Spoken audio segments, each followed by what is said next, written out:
Greetings everyone, I'm Miss Shelley Stephen.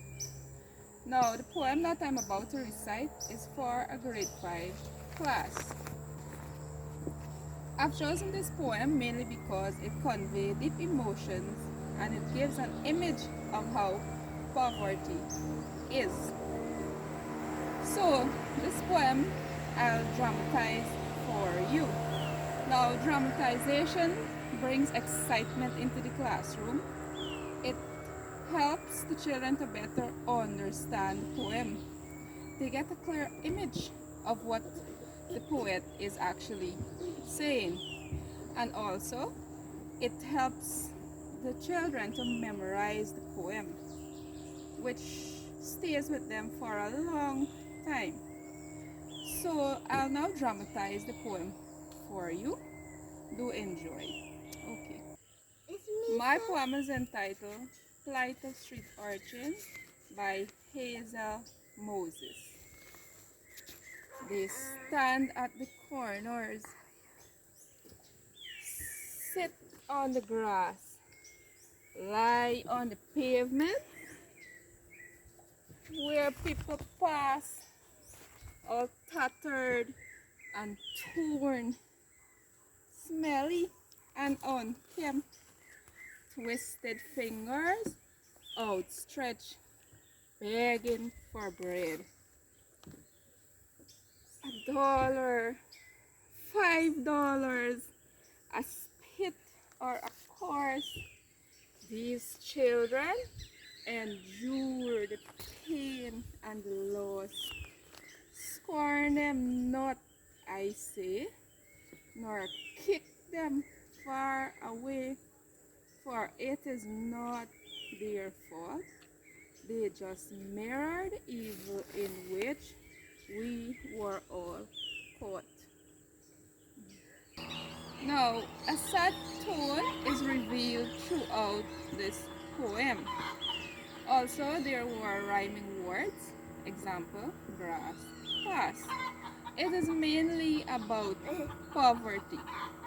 And as we know, poverty means lacking of basic needs such as food,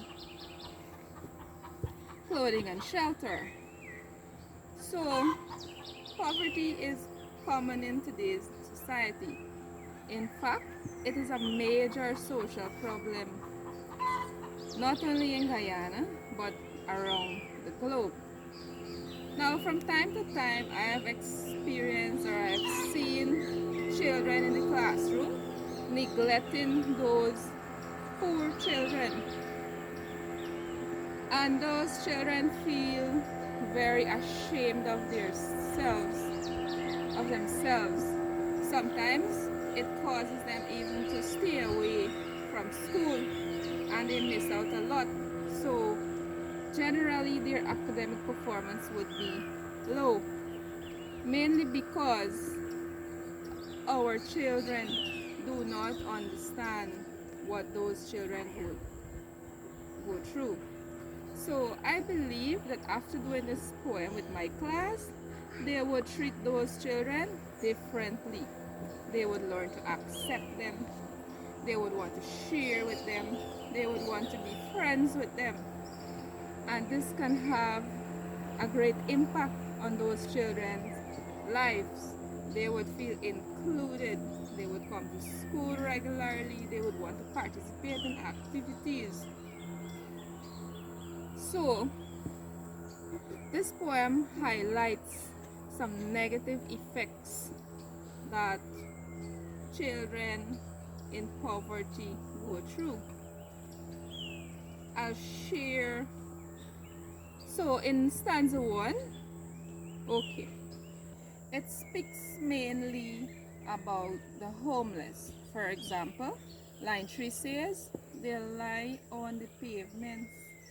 Now in stanza 2, it talks about their poor conditions.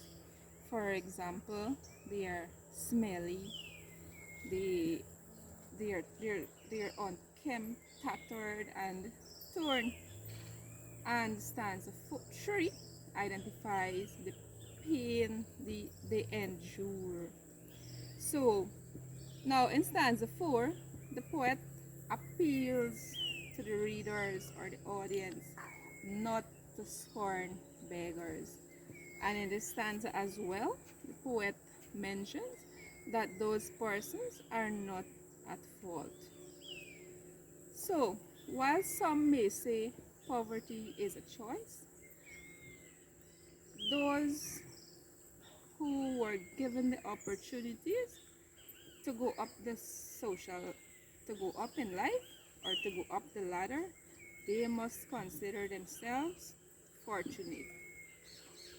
For some of our children were born into poverty, and some of them they they tried and they don't have any they don't get the opportunity to do better, so they are out there begging and hoping that each day they would get something.